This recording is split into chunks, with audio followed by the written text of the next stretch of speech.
അപ്പോൾ നമ്മളിനി പഠിക്കാൻ പോണത് സ്റ്റാക്ക് യൂസിങ് അറേസ് ആണ്.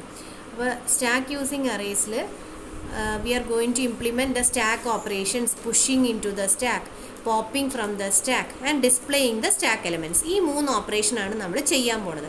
അപ്പോൾ ഇത് മൂന്ന് ഫംഗ്ഷൻ ആയിട്ടാണ് നമ്മൾ ചെയ്യാൻ പോകുന്നത്.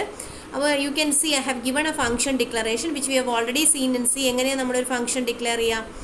ഒരു റിട്ടേൺ ടൈപ്പ്. തൽക്കാലം ഈ ഫംഗ്ഷൻ ഒന്നും റിട്ടേൺ ചെയ്യുന്നില്ല. So I have given void and push is the name of the function and I am going to insert an element. So ആ എലമെൻറ്റ് ഇൻറ്റിജർ ആണ്, അതുകൊണ്ടാണ് അതിൻ്റെ ടൈപ്പ് അവിടെ കൊടുത്തിരിക്കുന്നത്. And I put a semicolon, this is A function declaration. അപ്പോൾ നമ്മൾ അതേപോലെ തന്നെ പോപ്പ് എന്ന് പറഞ്ഞ ഒരു ഫംഗ്ഷൻ എഴുതണം. പോപ്പിൻ്റെ അകത്ത് നമ്മൾ എലമെൻറ്റ് കൊടുക്കാത്തത് നമ്മൾ എപ്പോൾ പോപ്പ് ചെയ്യുമ്പോഴും ഏത് എലമെൻറ്റാണെന്ന് സ്പെസിഫൈ ചെയ്യേണ്ട ആവശ്യമില്ല, because it is from the top most element. Okay, ഇനി നമുക്ക് ഡിസ്പ്ലേ എന്നൊരു ഫംഗ്ഷൻ ഉണ്ട്. അതായത് സ്റ്റാക്കിലെ കണ്ടൻസ് ഡിസ്പ്ലേ ചെയ്ത് വരാൻ, ടോപ്പ് മുതൽ ബോട്ടം വരെ നമുക്ക് ഡിസ്പ്ലേ ചെയ്ത് വരാം. Now I have initialized a stack, ഒരു അറേ. ആ അറേയുടെ പേര് സ്റ്റാക്ക് എന്നാണ് ഞാൻ കൊടുത്തിരിക്കുന്നത്. ഓക്കെ, ആ അറേയിൽ മാക്സിമം 10 എലമെൻറ്റ്സ് ആണ് കൊള്ളുക. ഞാൻ അതിനകത്ത് തൽക്കാലം n എലമെൻറ്റ്സേ കൊള്ളിക്കാൻ ഉദ്ദേശിക്കുന്നുള്ളൂ. So I have given ns3. Okay, I have initialized ns3. അതായത് ആ സ്റ്റാക്കിൽ 3 എലമെൻറ്റേ കൊള്ളുള്ളൂ. 3 അതിൻ്റെ മാക്സിമം കപ്പാസിറ്റി വരാൻ പോകുന്നത്. 3ൽ കൂടുതൽ വന്നാൽ സ്റ്റാക്ക് ഓവർഫ്ലോ ആയിരിക്കും. ഞാൻ ഫിക്സ് ചെയ്ത് വെച്ചിരിക്കുകയാണ്. നൗ ടോപ്പിൻ്റെ വാല്യൂ എപ്പോഴും ഞാൻ പറഞ്ഞ പോലെ we should initialize it to -1. Okay, so ഈ ഒരു ഇത് വെച്ചിട്ട് നമ്മൾ ചെയ്ത അൽഗോരിതം അതേപോലെ നമ്മൾ പ്രോഗ്രാമിൽ ഇംപ്ലിമെൻറ്റ് ചെയ്യാൻ പോവാണ്. അപ്പോൾ നിങ്ങൾക്ക് കാണാം, ഇത് ഞാൻ മെയിനിൻ്റെ പുറത്താണ് കൊടുത്തിരിക്കുന്നത്. I have given this before main. അപ്പോൾ ഇതിനെ നമ്മൾ ഗ്ലോബൽ വേരിയബിൾ ഡിക്ലറേഷൻ എന്നാണ് പറയുക. കാരണം ഈ വേരിയബിൾസ് ഒക്കെ നമുക്ക് ഈ മെയിൻ്റെ ഉള്ളിൽ മാത്രം പോരാ, ഈ പുഷ് എന്ന് പറഞ്ഞ ഫംഗ്ഷൻ്റെ ഉള്ളിലും പോപ്പ് എന്ന് പറഞ്ഞ ഫംഗ്ഷൻ്റെ ഉള്ളിലും ഡിസ്പ്ലേ എന്ന് പറഞ്ഞ ഫംഗ്ഷൻ്റെ ഉള്ളിലും ആക്സസ് ചെയ്യണം. അപ്പോൾ ഡിഫറെൻറ്റ് ഫംഗ്ഷൻസിൻ്റെ ഉള്ളിൽ ആക്സസ് ചെയ്യേണ്ടത് കാരണം ഇതിനെ നമ്മൾ ടോപ്പിൽ ഗ്ലോബലായിട്ട് ഡിക്ലെയർ ചെയ്യണം. ഇതിനെ നമ്മൾ ഈ മെയിൻ്റെ ഉള്ളിൽ ഡിക്ലെയർ ചെയ്താൽ ഇതിൻ്റെ അകത്ത് മാത്രം ഉപയോഗിക്കാൻ പറ്റുള്ളൂ. അതിൻ്റെ സ്കോപ്പ് എന്ന് പറയുന്നത് ഇതിൻ്റെ ഉള്ളിൽ മാത്രമായി പോകും. അപ്പോൾ അതുകൊണ്ടാണ് ഇതിനെ പുറത്ത് ഡിക്ലെയർ ചെയ്തിരിക്കുന്നത്. ഇനി ഞാൻ മെയിൻ എന്ന ഫംഗ്ഷൻ്റെ ഉള്ളിൽ what I have given I have given value read ചെയ്യണമല്ലോ. നമുക്ക് എന്താണ് സ്റ്റാക്കിലേക്ക് പുഷ് ചെയ്യേണ്ടത് അത് റീഡ് ചെയ്യാൻ ഒരു വേരിയബിൾ കൊടുക്കണം, വാല്യൂ. നെക്സ്റ്റ് ചോയ്സ് എന്ന് പറയുന്നത്, ഞാൻ ഇതൊരു മെനു ഡ്രിവൺ പ്രോഗ്രാം ആയിട്ടാണ് ചെയ്യാൻ പോകുന്നത്. മെനു ഡ്രിവൺ പ്രോഗ്രാം എന്ന് പറഞ്ഞു കഴിഞ്ഞാൽ ഞാനൊരു 4 ഓപ്ഷൻ കൊടുക്കും. Push 1 is for pushing, 2 is for popping, 3 is for displaying, 4 is for exiting. അപ്പോൾ ഈ 4 എന്താ പറയുക ഓപ്ഷൻസ് കൊടുത്തിട്ട് യൂസർ ഇങ്ങനെ എൻ്റർ ചെയ്യും. പുഷ് ചെയ്യണമെന്ന് ചോദിക്കും, അപ്പോൾ പുഷ് ചെയ്യണം.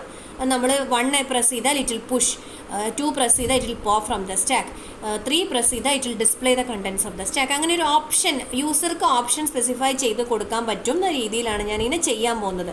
അതുകൊണ്ടാണ് അത് മെനു ഡ്രിവൺ പ്രോഗ്രാം എന്നാണ് ഞാനതിന് പറയുക. അപ്പം അങ്ങനെ ചെയ്യാൻ വേണ്ടിയിട്ട് I have given and while loop which is while 1 എന്ന് പറഞ്ഞാൽ it is always going to be true. 1 എന്ന് പറഞ്ഞാൽ ട്രൂ ആണ്, always it's going to be true. It will come inside and print of a menu. ഒരു menu എന്ന് പറഞ്ഞിട്ട് ഒരു സാധനം, ജസ്റ്റ് ഒരു പ്രിൻ്റ് ഓഫ് സ്റ്റേറ്റ്മെൻറ്റിൻ്റെ ഉള്ളിൽ ഞാനിങ്ങനെ മെനു എന്ന് ഡിസ്പ്ലേ ചെയ്യണം. എന്നിട്ട് ഞാൻ വീണ്ടും ഒരു പ്രിൻ്റ് ഓഫ് കൊടുത്തിട്ടുണ്ട്. 1 is for pushing, 2 is for popping, 3 is for displaying, 4 is for exiting. Finally നിങ്ങളുടെ ചോയ്സ് എന്താണ്, ഇതിൽ ഈ 4 എണ്ണത്തിൽ നിങ്ങളുടെ ചോയ്സ് എന്താണ് എന്ന് ഞാൻ യൂസറോട് ചോദിക്കുകയാണ്. അപ്പോൾ user will be entering his or her choice. 1 ചിലപ്പോൾ 1 ആയിരിക്കും, ചിലപ്പോൾ 2 ആയിരിക്കും, ചിലപ്പോൾ 3 ആയിരിക്കും. അങ്ങനെ ആ ചോയ്സ് എന്ന് പറഞ്ഞ വേരിയബിൾ അതിനാണ് ഇവിടെ ഡിക്ലെയർ ചെയ്ത് വെച്ചിരിക്കുന്നത്.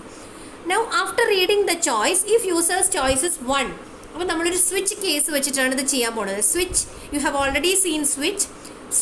if choice is 1 it will go to case 1, if choice is 2 it will go to case 2, if choice is 3 it will go to case 3, if choice is 4 it will go to case 4. Okay, അപ്പോൾ നമ്മൾ first choice ആണ് enter ചെയ്തതെന്ന് വിചാരിക്കാം.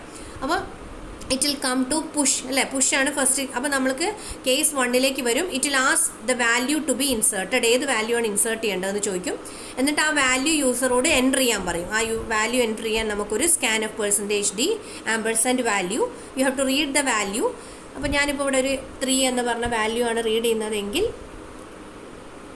see I have reading the value 3 and now what I have to do is I have to call the function push of that value. That particular value should be passed to this function as an argument. Already we have seen passing arguments to functions. അപ്പോൾ നമ്മൾ push of value എന്ന് പറയുമ്പം ഈ നമ്മൾ read ചെയ്ത value എന്ത് ചെയ്യും, ഈ ഫംഗ്ഷൻ്റെ ഉള്ളിലേക്ക് പോകും. അപ്പോൾ ഈ ഫംഗ്ഷൻ കോൾ ചെയ്യുന്ന ഉടനെ എങ്ങോട്ട് പോകും, ഫംഗ്ഷൻ ഡെഫിനിഷനിലേക്ക് പോവും. നമുക്ക് ആ ഫംഗ്ഷൻ ഡെഫിനിഷൻ ഒന്ന് നോക്കാം. പുഷ് ആക്കി ഞാനിവിടെ ഫംഗ്ഷൻ ഡിഫൈൻ ചെയ്തിട്ടുണ്ട്. You can see the function definition clearly. ഇവിടെ എന്താണ്? Void push the type of that value എന്ന് കൊടുക്കുക, അല്ലെങ്കിൽ എന്ത് വേരിയബിൾ വേണമെങ്കിലും കൊടുക്കാം. ഇവിടെ പുഷ് എന്ന് വിളിക്കുമ്പം ഈ വാല്യൂ ഇവിടെ എന്താണുള്ളത് അത് ഡയറക്റ്റ് ആയിട്ട് ഇവിടെയുള്ള വാല്യൂ എന്ന് പറഞ്ഞ വേരിയബിളിലേക്ക് പാസ് ആവാണ് ചെയ്യുക. This is just pass by value method. ഇവിടുന്ന് ഒരു വാല്യൂ പാസ് ചെയ്യുന്നു, അത് ഇവിടേക്ക് എത്തുന്നു. ഓക്കെ, അപ്പം നിങ്ങൾക്ക് ഇവിടെ എന്ത് വേരിയബിൾ വേണമെങ്കിലും യൂസ് ചെയ്യാം. ഇൻറ്റു വിന്നോ എന്ത് വേണമെങ്കിലും കൊടുക്കാം. ഇനി ആദ്യം നമ്മൾ പുഷ് ചെയ്യുന്നതിൻ്റെ മുന്നേ ചെക്ക് ചെയ്യേണ്ടത് നമ്മുടെ സ്റ്റാക്ക് ഫുൾ ആണോ എന്നാണ്. അപ്പോൾ ഞാൻ പറഞ്ഞു n എലമെൻറ്റ്സ്, അതായത് ഇവിടെ എന്നിനെ ഞാൻ 3 എന്നാണ് കൊടുത്തിരിക്കുന്നത്. n-1 ആണ് ടോപ്പിൻ്റെ വാല്യൂ എങ്കിൽ we have to display, algorithm നമുക്കറിയാം, you have to display that the stack is full and insertion is not possible എന്ന് ഡിസ്പ്ലേ ചെയ്യണം. ഇനി n-1 അല്ലെങ്കിൽ else, what is else case? നമ്മൾ എന്ത് ചെയ്യണം? ടോപ്പിനെ ഒന്ന് ഇൻക്രിമെൻറ്റ് ചെയ്ത് കൊടുക്കണം. You have to increment top plus plus, അല്ലെങ്കിൽ top is equal to top plus 1 എന്ന് നിങ്ങൾക്ക് എഴുതാം. എന്നിട്ട് നമ്മൾ ഇൻസേർട്ട് ചെയ്യാൻ പോണ വാല്യൂ എവിടേക്ക് ഇൻസേർട്ട് ചെയ്യണം? Value should be inserted to stack of top. Okay, അത് നമ്മുടെ അൽഗോരിതത്തിൽ നമ്മൾ ചെയ്തതാണ് അല്ലേ. You have to first increment the value of top, then insert the value to the stack. എന്നിട്ട് ഇൻസേർഷൻ സക്സസ്ഫുൾ എന്ന് ജസ്റ്റ് ഒരു പ്രിൻ്റ് ഓഫ് സ്റ്റേറ്റ്മെൻറ്റ് കൊടുക്കാം. അപ്പോൾ പുഷ് അവിടെ കഴിഞ്ഞു. അതേപോലെ you can see if the choice is to pop out, യൂസറുടെ choice pop out ചെയ്യാനാണെന്ന് വിചാരിക്കുക. പോപ്പ് ഔട്ട് ചെയ്യാനാണെങ്കിൽ it will come to case 2. okay, and it is calling the function pop, and we'll come to function pop here. pop നമ്മൾ already algorithm ചെയ്താണ്. നമ്മൾ എന്താ ചെയ്യുന്നത്? Pop ചെയ്യണതിൻ്റെ മുന്നേ സ്റ്റാക്ക് എംപ്റ്റി ആണോ നോക്കണം. അപ്പോൾ സ്റ്റാക്ക് എംപ്റ്റി ആണോ നോക്കാനുള്ള ഒരു കണ്ടീഷൻ ടോപ്പിൻ്റെ വാല്യൂ -1 ആണോ എന്ന് ചെക്ക് ചെയ്യുക. If top is equal to -1 it means stack is empty. ഇതൊക്കെ അൽഗോരിതം അതേപടിയുള്ള ഇംപ്ലിമെൻറ്റേഷൻ ആണ് കേട്ടോ. ഇനി നിങ്ങൾ എന്താ എംപ്റ്റി അല്ലെങ്കിൽ we can pop out the element അല്ലേ.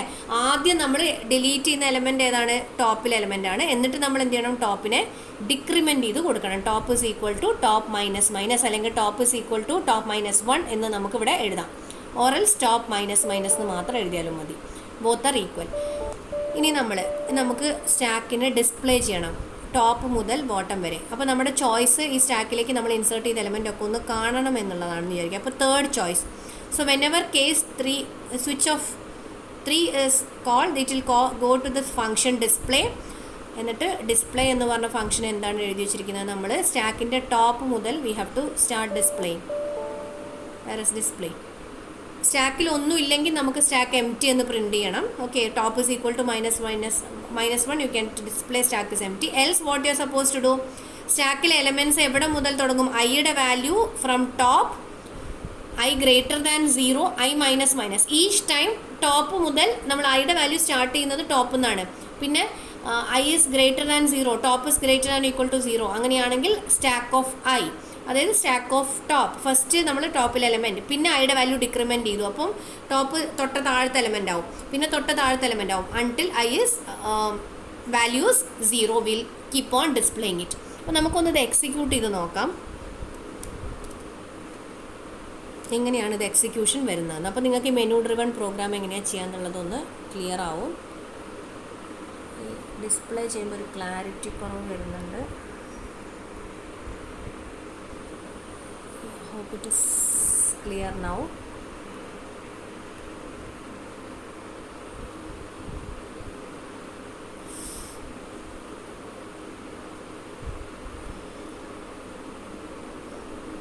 Glare വരുന്നു.